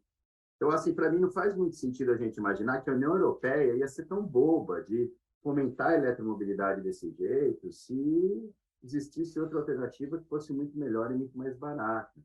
Né? Então, assim, o Brasil é líder em energia limpa renovável. Né? A gente tem 84% da matriz elétrica. Então, nós somos o país perfeito, seja para ser o fabricante de veículo elétrico com uma baixa pegada de carbono, seja para usar, porque a eletromobilidade é muito mais eficiente. O motor elétrico tem 90% de eficiência. O motor a combustão tem 30% de eficiência. Claro, o etanol é super importante, espero que possa crescer. Na verdade, nos últimos anos, o etanol vem caindo, né? No consumo no Brasil. Até, não sei se eu entendi bem o que o professor Davi comentou, mas assim, que eu me lembro, Estados Unidos é o maior fabricante de etanol e biodiesel do mundo. Metade do etanol do mundo é feito nos Estados Unidos, atualmente, né? Não, o Brasil não é o líder. Mas assim, o que a gente vê é que nos últimos anos a gente também não consegue nem crescer o etanol, né? Primeiro que diesel é 50% do consumo de energia, de combustível líquido. E o etanol ainda não substitui o diesel. Né, o professor José Roberto Cardoso, eu trabalhava na Fundação Clinton naquela época do projeto BEST, né, dos ônibus etanol, que vocês lideravam lá no IEE, foi um projeto muito legal, mas você vê, a tecnologia não se consolidou, infelizmente, né? Estocolmo, na Suécia, chegou a ter 1.000 ônibus etanol, rodando, né, lá com o aditivo da Scania. Hoje não tem nenhum, hoje é tudo elétrico, né? Hoje eles caminharam para o elétrico. Então, assim, eu acho que é muito difícil o Brasil viver uma rota tecnológica isolada do mundo, porque a matriz das fábricas dos veículos não estão no Brasil. O Brasil é 2 milhões de veículos, o mundo faz 80 milhões. O que acontece na China, na Europa e nos Estados Unidos vai reverberar aqui depois, né? Não tem como a gente estar desconectado dessas rotas tecnológicas mundiais, né? Porque quando a gente olha o CO2 equivalente no ciclo de vida, eu tenho um monte de estudos da Agência Internacional de Energia, da União Europeia, Transport Environment e do CCP, que mostram dados diferentes, mostram que no mundo inteiro, mesmo na Índia e na China hoje, o elétrico tem um ciclo de emissão menor na vida inteira útil dele. Os estudos estão aí, né? É isso. Aqui no Brasil, consegue-se mostrar estudos e o elétrico polui mais, mas, na minha opinião, não são verdadeiros. Como, né, o estudo do CNPM que a gente usa, que o Plínio usa com bastante recorrência, todo mundo usa esses dados, ele coloca lá que a vida útil de um veículo elétrico é 100 mil quilômetros, enquanto o veículo a combustão é 300 mil quilômetros. Isso faz sentido? Algum engenheiro mecânico, aqui eletricista, faz sentido que um carro elétrico tem 1/3 da vida útil, metade da vida útil do que o elétrico, uma bateria tenha metade da vida útil? Aí você vai ver lá, a bateria de veículo elétrico tem 100 mil quilômetros de vida útil. Aonde que arrumaram isso? Aí vai lá, cita um teste, porque a Tesla garante 100 mil milhas de garantia. Então, 100 mil milhas de garantia, eles usaram como 100 mil quilômetros no estudo como vida útil. Só se fizesse a transformação de 100 mil milhas para 150 mil quilômetros, dava diferente. O elétrico emitia menos. O carro da BYD tem garantia de 8 anos, de 500 mil quilômetros. Então, por que o estudo optou por pegar um... Hoje o da Tesla nem é mais 100 mil milhas, tá? É muito mais. Então, assim, eu não acho que o etanol e o carro elétrico estejam concorrendo, muito pelo contrário, o Brasil tem esse benefício incrível de ter todas as fontes renováveis complementares, muito vento à noite, muito sol de dia, biocombustíveis, ciclos hídricos, todos são complementares, a gente tem que potencializar tudo. E a única chance do setor produtivo brasileiro sobreviver a essa transformação global, que não é futuro, é presente. O mundo saiu de 9% para 18% esse ano, o ano que vem vai ser 30%. A China, que é o maior mercado do mundo, foi de 13% para 32%. Então, é questão de presente, né? O único jeito do nosso parque produtivo sobreviver é fazendo a transição para o híbrido flex, vai potencializar o uso do etanol por muitos anos, o etanol vai ficar aí por dezenas de anos, porque tem vários tipos de viagem, aplicações que vai ser mesmo melhor a combustão, mas é natural que o elétrico ocupe o espaço de todos os outros, porque todas as capitais do mundo já disseram que até 2030, 100% dos ônibus vão ser elétricos, e os caminhões vão ser elétricos até o ano tal. Então, é uma transformação que não tem muito como a gente ir contra isso, né? A gente meio que pode potencializar tecnologias. Agora, desenvolvimentos tecnológicos, a gente vê pela história, foram puxados com grandes investimentos do governo. Olha as tecnologias que existem hoje. Todas as tecnologias novas foram desenvolvidas lá de programas de bilhões de dólares da NASA, do DARPA, da Agência de Defesa dos Estados Unidos. Né? Bilhões. Claro, o etanol reformulando-se, né? Eletrólise, poder fazer hidrogênio, beleza, é uma tecnologia importante. Agora, se não tiver bilhões de investimento do governo em pesquisa e desenvolvimento, não vai sair do papel, porque a Alemanha ficou 20 anos estudando hidrogênio, o Japão ficou 15, 20 anos pondo muito dinheiro em hidrogênio, e agora decidiram tudo ir para o elétrico, porque viram que ainda a equação não fecha. Assim, para mim, que sou, né, não sou engenheiro, assim, não faz muito sentido você ter tantos processos. Né? Eu faço a fotossíntese, o etanol, transformo energia em combustível líquido com alto poder energético, que eu posso ir lá e queimar mesmo, que é ineficiente, né? Aí agora eu transformo de novo em energia para depois colocar no veículo. Quer dizer, duas transformações, me parece ser tão eficiente, é muito mais fácil. Aí eu lembro daquele estudo do professor Ricardo Rutter, né, que eu gosto muito, que ele pegava lá 1 hectare de cana, ele gera etanol para você rodar, acho que era 54 mil quilômetros, algo assim, ou 40, 45 ou 50, que dava uma volta e pouco na Terra. Né? Aí ele pegava esse mesmo hectare, punha um painel solar e punha num carro elétrico e dava 14 milhões de quilômetros. 260 vezes a mais do que o etanol. Então, é claro que o etanol tem mais densidade energética, mas quando a gente pega a equação como um todo, energia, então o mundo está indo para solar e para o veículo elétrico. Então, a gente tem as nossas diferenças, a nossa peculiaridade, a nossa transição, mas, assim, insisto, eu acho muito difícil o Brasil ser um líder de uma agenda, né? Porque, por exemplo, mesmo a agenda da eletromobilidade, o Rota 2030, eu participo, RenovaBio, um programa maravilhoso, né? Gás, a gente teve avanços aí com o marco regulatório, mas lá o programa Combustível do Futuro é só etanol. Etanol e o etanol para criar o hidrogênio. Quer dizer, se tivesse bilhões, se o governo falava, vou dar 10 bilhões em pesquisa e desenvolvimento a fundo perdido. Tudo bem, mas hoje a gente tem o pior orçamento de ciência e tecnologia dos últimos 13 anos. As universidades federais não têm dinheiro para pagar a conta. Como a gente vai ser líder da revolução tecnológica sem dinheiro público? Não vai. A Google é a Google porque teve bilhões de investimento. Né? A Apple é a Apple porque teve 13 tecnologias desenvolvidas pelo governo americano. Dá para pensar a Apple sem o GPS, projeto da Marinha, Navistar, sem o microprocessador, projeto do DARPA, sem a tela de LCD coloridos. É desenvolvimento do governo que a NASA, o DARPA fazia para mandar o homem para a Lua, para satélite, e depois o setor privado usava. O setor privado sozinho ele não é inovador. A gente vê muitas montadoras aqui no Brasil falando, olha, vamos fazer isso, fazer aquilo, porque está empurrando com a barriga, porque na sua matriz ele está investindo em elétrico. E lá a matriz fala, a partir de agora eu só invisto em elétrico. Daí aqui no Brasil, não, aqui a gente vai investir só em combustão e etanol. Não sei, parece um discurso meio distoante para mim. Então, assim, eu também não quero soar que eu sou contra o etanol, por favor, né? Não entendam mal. Eu realmente acredito que o etanol faz parte da transição. Espero que a gente possa ampliar. Né? A gente caiu de 48% de renováveis na matriz para 44% no ano passado, foi uma queda de 10%. O mundo saiu de 14% em 2019, né? 13, quase 14%, como o doutor Davi comentou, e já está chegando em 20%. Então, se a projeção continuar assim, em 2025 o Brasil vai estar na média, 2027 a gente não vai ter mais esse ganho de renovável. Né? De energia, a gente é 84%, né? 83% de renovável. O mundo saiu de 25%, está chegando daqui a pouco em 45%, 50%. Então, assim, o mundo está acelerando bastante as fontes alternativas e a gente ficou meio que parado no tempo, confortável, assim, parece meio que no berço esplêndido, olha, já fizemos a nossa parte, tem uma matriz limpa. E por que a China faz o que ela faz? Por que a China é que mais instala solar, eólica, carro elétrico, faz tudo? Porque ela não vê como obrigação de redução da emissão. A gente emite menos, então, ou mais, e não precisamos. Não, é porque ela viu que a economia do futuro está lá. A economia verde é o emprego do futuro, é a indústria do futuro. Então, vamos investir nessas tecnologias para que nós, chineses, sejamos os líderes dessa transformação. Então, acho que o Brasil tem que sair um pouco desse discurso, né, assim, a gente está confortável, já fizemos, o etanol ele é suficiente para a gente. O etanol é menos de 20% do consumo de combustível líquido no Brasil.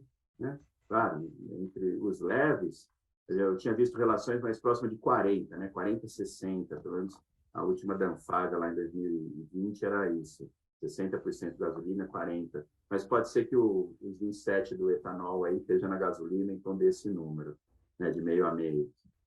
Mas assim, eu acho que a gente vai ter que continuar com a nossa rota tecnológica, mas aos poucos se inserindo nessa tendência global, que é clima, redução, CO2 e ODS, Objetivo de Desenvolvimento Sustentável, e a eletromobilidade contribui demais, porque reduz a emissão de poluentes locais, reduz o ruído urbano, gera emprego e oportunidade na indústria do futuro, é um monte de coisa que soma nesse processo.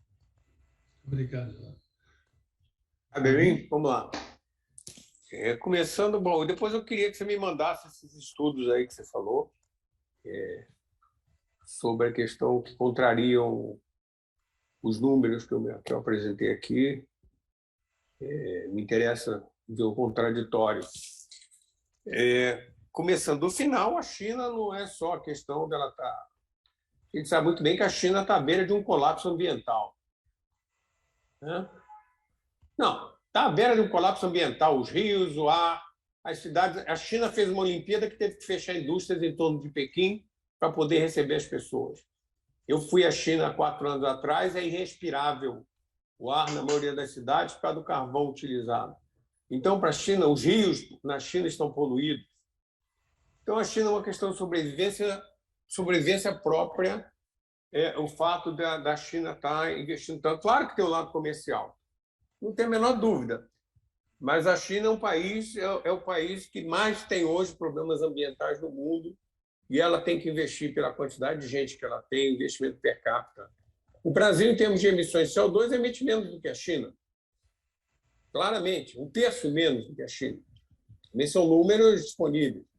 Então, a China não é um bom parâmetro de comparação para o Brasil.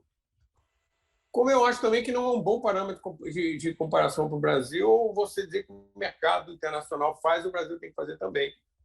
O Brasil tem quase 50% da frota de ciclo Otto renovável, e o mundo não tem. A Alemanha tem 1,3. Mas a Alemanha tem um problema sério, né? Efetivamente, os Estados Unidos tem quase 10%, considerando a frota dos Estados Unidos, é muito próxima do Brasil, com o etanol, como você falou que faz. Nós estamos falando aqui em termos de porcentagem da frota, em termos de volumes, que efetivamente é maior do que do Brasil, principalmente o etanol de milho.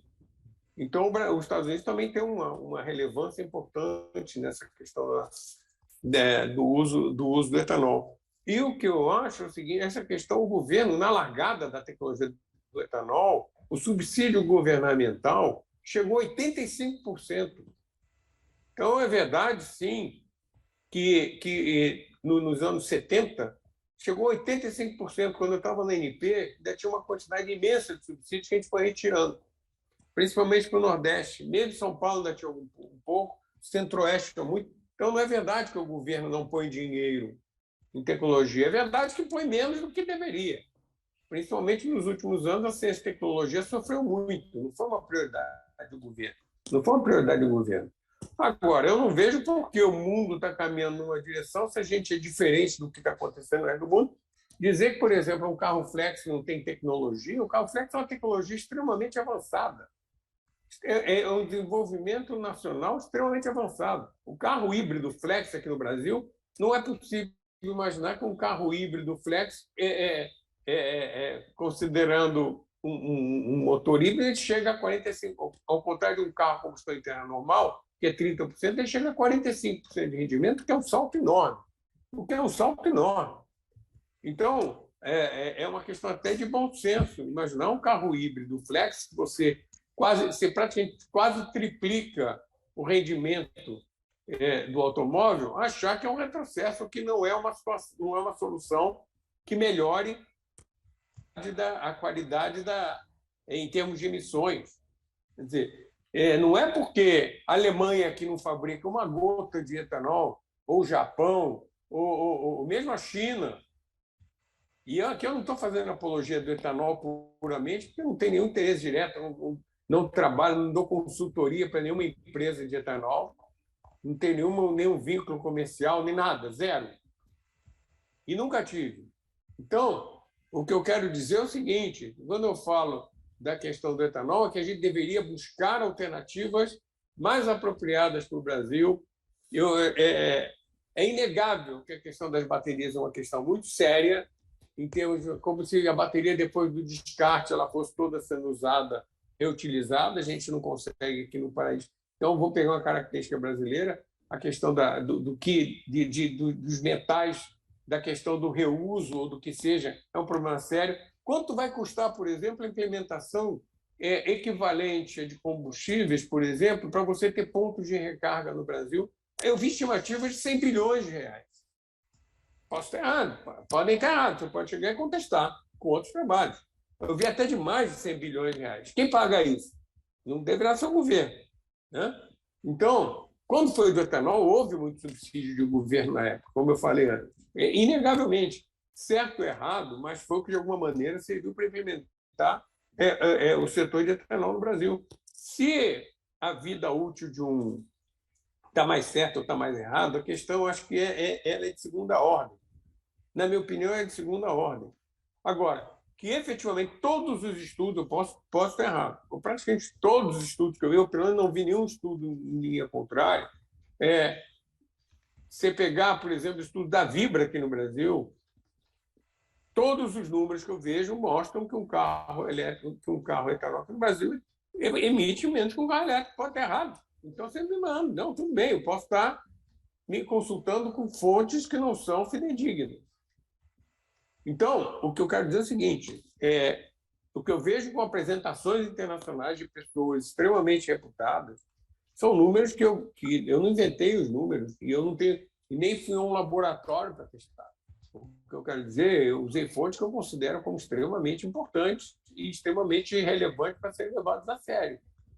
Então, para mim, por exemplo, quando você leva em consideração e a densidade de você pegar uma bateria de 500 quilos equivale a 23 litros de álcool, eu acho que está errado, ou está certo. Errado é dizer assim, não é bem assim. Porque um carro, pode ser que a evolução tecnológica das baterias, como já aconteceu, eu visitei a fábrica da Mercedes há uns 25 anos atrás. Tinha uma espécie de um furgão onde tinha um motorista, eles mostraram a evolução, mais de 25, tinha 30 anos isso. A evolução primeiro era um motorista e o resto do furgão era uma bateria. Depois eles mostram que poucos anos depois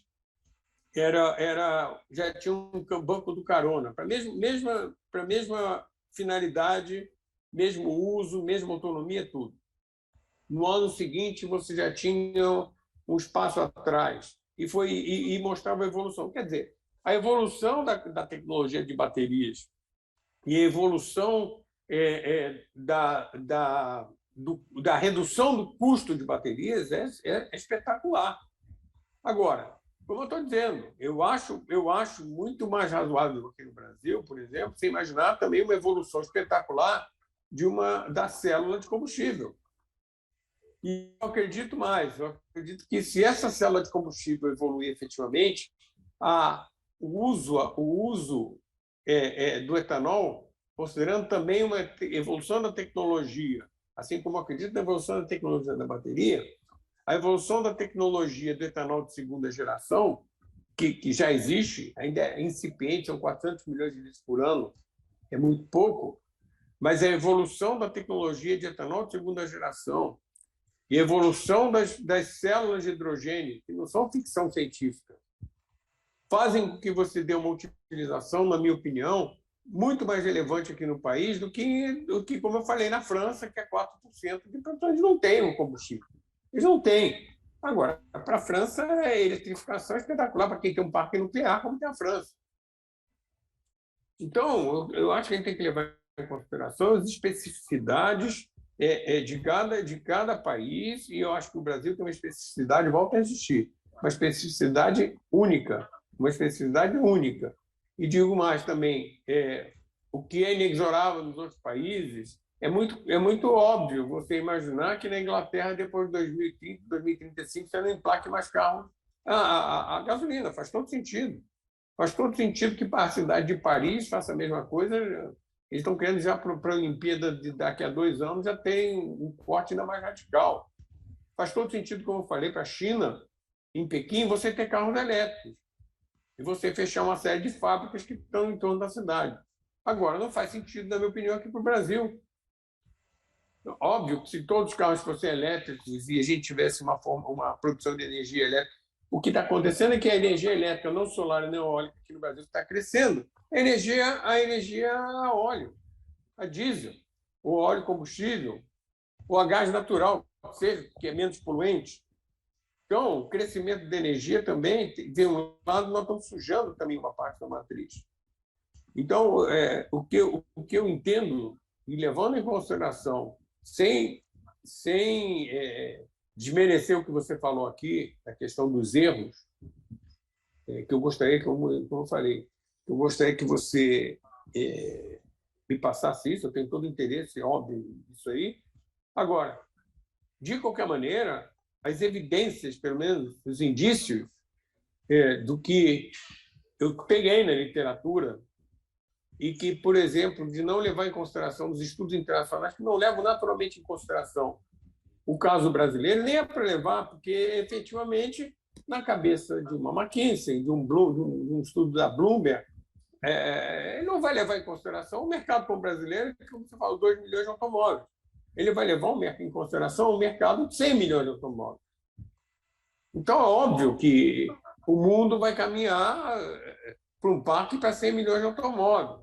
Mas nós temos aqui um parque de automóveis, nós temos uma contribuição efetiva tecnológica, uma contribuição ambiental, uma contribuição de conhecimento local, uma contribuição de produção local, que eu acho que tem que ser levada em consideração. Nós não somos a China, somos muito diferentes da China. Eu acho a China um país espetacular, mas nós não somos a China, nós não somos a Europa, nós não somos os Estados Unidos. Então, nós somos um país que, singularmente, tem uma característica que pode e deve, na minha opinião, ser aproveitada. Em relação aos ODS, eles se encaixam perfeitamente, que é a questão de biocombustíveis. Num dos 17 ODS tem uma lá que, inclusive, tem a ver uma relação biocombustíveis, comida, utilização de terra também. Então, eu considero que, enfim, pode haver alguma distorção de alguma coisa. Eu também não acho uma boa comparação de você comparar o hectare de painel solar. Você não consegue converter aquele painel solar sem gastar um dinheirão em baterias. Quando você vai produzir etanol, vai ser muito mais barato do que produzir a quantidade de baterias para aquela quantidade de energia que ele vai gerar. Que a energia solar, o potencial solar é ótimo, mas quando você transporta aquilo na prática, aquela energia tem que produzir uma massa monstruosa de baterias, aí a comparação fica um pouco desconexa. Então, você tem argumentos para os dois lados, de qualquer maneira, mas eu acredito que, como eu chamei de mimetismo, a comparação ela tem limites em função das características próprias do ponto de partida da sua comparação. Ok, eu acho que, de alguma maneira, eu resumi o que eu queria falar.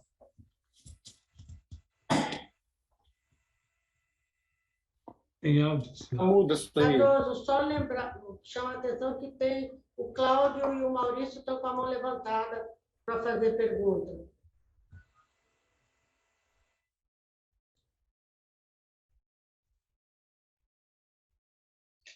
Oi, posso fazer minha pergunta? Pois não, Cláudio. Oi, tudo bem? Vocês estão me ouvindo? Sim, ouvimos bem. Então, eu sou muito cético com relação a esse negócio do veículo elétrico a bateria. Eu acho que simplesmente não existe lítio, cobalto e tântalo no mundo para produzir as baterias que precisaria para tornar toda a frota movida a bateria. E a gente sabe, né, que já deram um golpe na Bolívia por causa do lítio. Então, e com relação ao que o Adalberto disse, né, a comunidade europeia está tudo indo para esse lado. Você acha que eles iriam para esse lado se não fosse o correto? A minha experiência é que eles não primam pela racionalidade e eles estão um pouco se lixando para o resto do mundo, certo? Então, eles vão fazer o que eles acham que é certo para eles e poucos se importam com o que vai acontecer com a criancinha que está fazendo trabalho infantil no Congo ou o governo boliviano que vai ser mandado para o exílio. Com relação ao... Então, eu acho que realmente na saída para a eletrificação não é bateria, é célula de combustível, como o Davi colocou. E só para dar uma informação para o Davi, né, nós estamos trabalhando num protótipo de célula de combustível para mobilidade aqui, e a gente vai testar justamente colocando numa bicicleta. Certo? Eu achei interessante você colocar. Bom, uma boa surpresa. Mas para testar, né? Não é para usar. Eu achava que não tinha escala para isso, mas, enfim, não sou especialista. Eu só achei engraçado justamente por isso, porque o nosso parceiro quer ligar numa bicicleta e você falou justamente o contrário. Mas tudo bem. É isso aí. Eu falei porque eu achava que fazia mais sentido, pelo menos num primeiro momento, de você partir para uma escala maior. Mas aparentemente não, né? Não, não sei. Realmente, como eu disse, é o nosso parceiro que vai construir a célula de combustível que Não, eu acho sugeriu espetacular. Pô. É, Eu acho é, espetacular. quem sabe dá certo. Acho que tem É o isso aí. Maurício também, que queria fazer uma pergunta, um comentário, Maurício. Isso, tudo bem? Obrigado aí pelas discussões, estão muito boas. Eu estou aqui de máscara aqui porque eu acabei testando positivo no Covid, aí estou aqui em casa. Mas, enfim, eu gosto dos dois lados, acho que foi colocado aí muita coisa importante, mas eu ainda tenho algumas dúvidas em relação à questão da bateria, da tecnologia que a gente tem hoje, né? Que ainda é dependente do lítio e tal. Eu acabei trabalhando num projeto nos Estados Unidos que foi financiado aí pelo governo americano, né?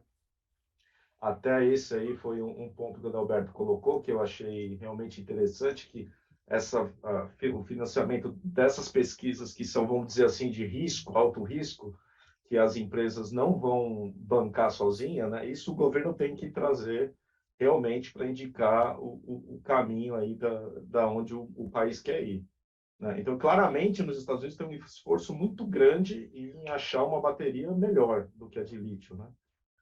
Então, talvez isso no longo prazo faça uma diferença grande, mas no médio prazo eu não vejo ainda uma substituição dessa tecnologia atual que a gente tem. Então, eu queria saber, Dona Alberto, qual que é a expectativa desse mercado, dessa transição aí da tecnologia atual de bateria? Será que isso, no médio prazo, no futuro, vai reduzir o impacto ambiental da produção dela e vai reduzir a necessidade tão grande de lítio e de outros componentes aí, como o professor Cláudio mencionou?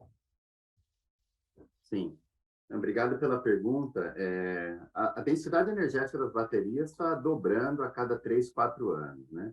E eu entendo os comentários em relação a vai ter lítio disponível, cobalto e tal, assim, provavelmente não vai acabar a bateria de lítio por causa da falta de lítio. Lítio a gente tem descobertas e descobertas, o Brasil mesmo acaba de ter reservas bastante fortes, a Bolívia praticamente nem é usado ainda, e as baterias novas não usam cobalto, né? A grande maioria. Lítio-cobalto é célula de celular. Acho que, né, se for criticar, tem que criticar bateria para celular. A bateria da BYD é fosfato de ferro-lítio, não tem cobalto, é ferro e lítio. As outras, NMC, né, dos coreanos, japoneses, níquel, manganês, cobalto, é 911. É um cobalto para cada 13, né, 12 de proporção. Então, é bastante pouco. Hoje, na bateria, o uso de cobalto em todas as químicas é 4,5%. Então, né, o trabalho escravo do Congo, né, da República Democrática do Congo, tem 55% das reservas de cobalto, não deveria ser feita para o veículo elétrico, deveria ser feita para a indústria, né, de semicondutores, para a indústria de veículos elétricos. A gente tem hoje um crescimento muito grande do investimento em novas químicas e novas inovações de bateria. Olha, a bateria nova da BYD, fosfato de lítio, a Blade, que só de mudar o método produtivo e a bateria virar estrutural em vez da bateria fazer aumentou 50% a densidade, reduziu 40% do custo em 2 anos. Só de um novo método construtivo. A Alemanha pôs bilhões, Estados Unidos pôs bilhões, então muito investimento está acontecendo, muitas químicas novas. Isso a gente vai ver mudando. E aí, se me permitir, professor, eu posso rapidinho só mostrar 3 slides aqui, para já não perder a oportunidade desses estudos, né? Só para a gente deixar que depois eu vou compartilhar todos. Esse aqui foi o estudo da Transport Environment, que mostra a emissão hoje na Europa, né? Então, lá você tem lá diesel, emite lá acima de 200 e pouco, gasolina e diesel, e na Polônia, que é a pior matriz da Europa, mesmo assim, no ciclo de vida completo, na Polônia você reduz 29%. Já nas matrizes limpas, como a França, a Suécia, você reduz 79% a emissão de CO2 no ciclo de vida completo, somando bateria, produção, dirigir, uso e destinação final. Então, na média da União Europeia, o CO2 equivalente no ciclo de vida hoje reduz 63%, Isso sem contar que a matriz dele está sendo descarbonizada a uma velocidade incrível. Então, só solar e eólica era menos de 20% em 2019, vai ser 35% em 2025. Somando hídrica, já vai para cima de 50%. Né? Então, olha aqui esse outro estudo de CCT, que ele avalia que Europa, Estados Unidos, China e Índia, hoje, tá? Ciclo de emissão completo no uso de vida do veículo. Veículo a combustão, ICE, né, na Europa, já emite hoje o dobro do que é um veículo elétrico. Né? E lá em 2030, essa diferença vai cair mais ainda. O combustível fóssil vai diminuir um pouco a emissão, mas o elétrico vai diminuir muito mais por causa da bateria. Nos Estados Unidos também, praticamente menos da metade do CO2 equivalente. Na China, é um ganho um pouco menor hoje, né? De 250 cai para 160, mas a projeção futura para 2030, que é a segunda tabela, é bem maior. E a Índia, a mesma coisa, eles têm um ganho menor, de 15%, 20% de CO2 equivalente no ciclo de vida, e vai ser muito mais. Olha o estudo da Volvo, que a Volvo fez lá na Europa, né? Do XC40, é o mesmo veículo que fabrica na mesma fábrica, na mesma coisa. E ela põe que começa o veículo, nasce com 70% a mais de pegada de carbono de emissão. É verdade, mas ele vai rodando, depois de 40 mil quilômetros ele ganha, e no fim, se pegar a média, 200 mil quilômetros rodados, a emissão de CO2 desse veículo na matriz europeia é 30% menor do que do gasolina. E se for de fonte de energia limpa, renovável, como você tem hoje, abastecimento noturno, é tudo eólica, a maior parte do mundo, é metade da emissão. Né?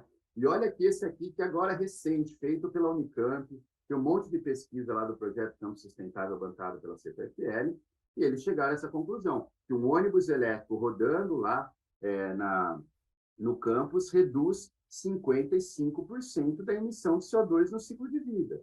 Né? E se você considerar que ele pode ser gerado ainda somente com energia solar, que não é o caso, lá 1/3 do abastecimento do ônibus só é solar, esse número poderia ser melhor ainda. Né? Então, assim, números a gente pode estudar. Só uma coisa, desculpa, mas eu posso estar enganado, mas não tem nenhuma comparação, são todas comparações com o ciclo combustível fóssil. Nesses casos, sim, combustível pois fóssil. Mas não tem nenhuma comparação com combustível renovável. Não, com etanol não, que esses estudos globais têm pouco, né? Não, mas não tem a menor dúvida que um veículo elétrico isso não tem questão. Isso não tem questão. Sim. É que um veículo elétrico vai reduzir, é óbvio. Eu realmente não consegui achar aqui agora o estudo do CNPM. Não, que é tudo o que bem, é mas eu estou dizendo, mas isso que você colocou mundo. aí é evidente que um veículo elétrico não tem a menor dúvida, ainda mais se a matriz for renovável, vai ser mais ainda. A matriz da produção de eletricidade vai ser mais ainda. Não tem dúvida. Não há divergência em relação a isso. Depende da matriz. Não depende. Eu mostrei o número da Índia, eu mostrei o número da Polônia. Não, depende da origem da eletricidade. O CO2 equivalente é menor. Não depende da origem da eletricidade?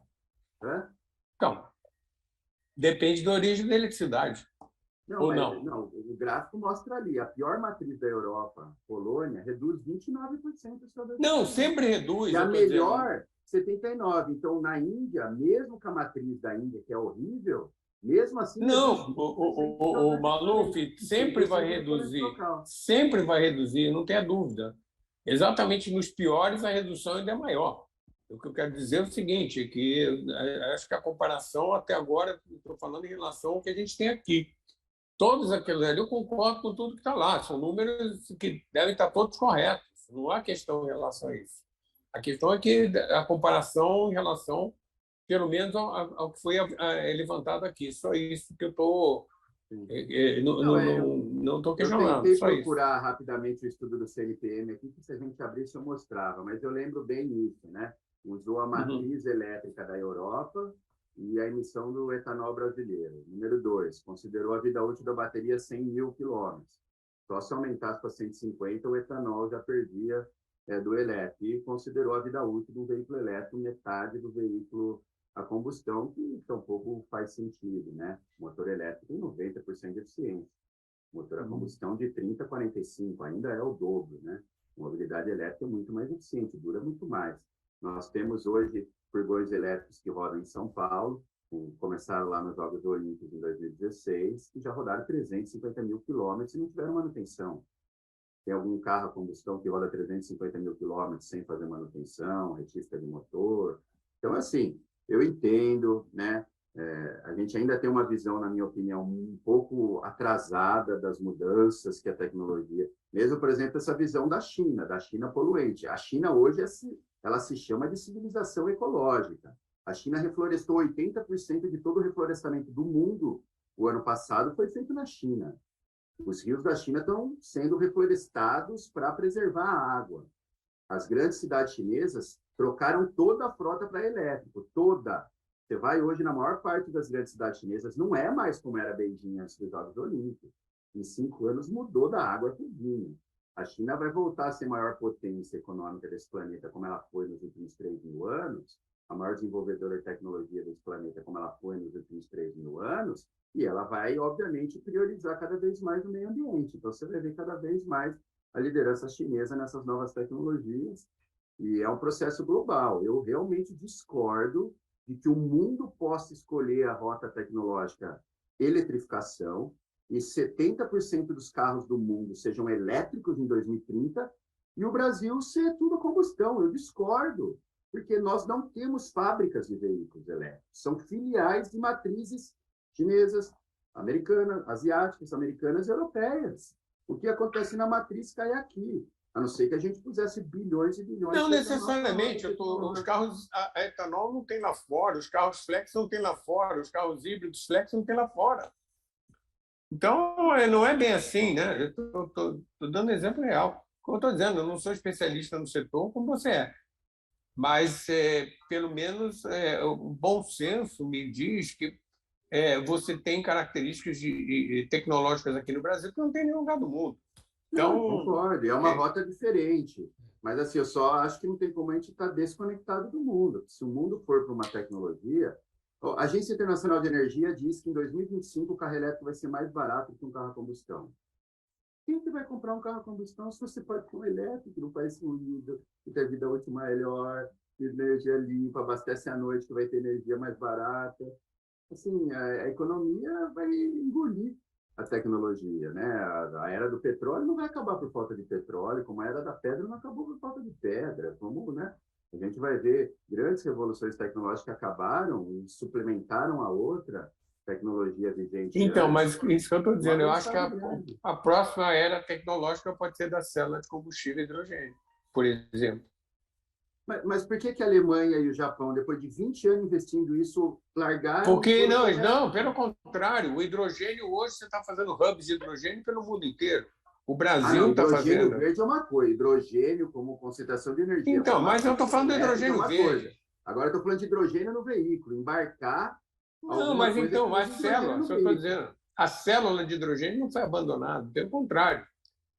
Acho que o Cláudio levantou aqui, eu não sabia o que eles estão fazendo, não conhecia.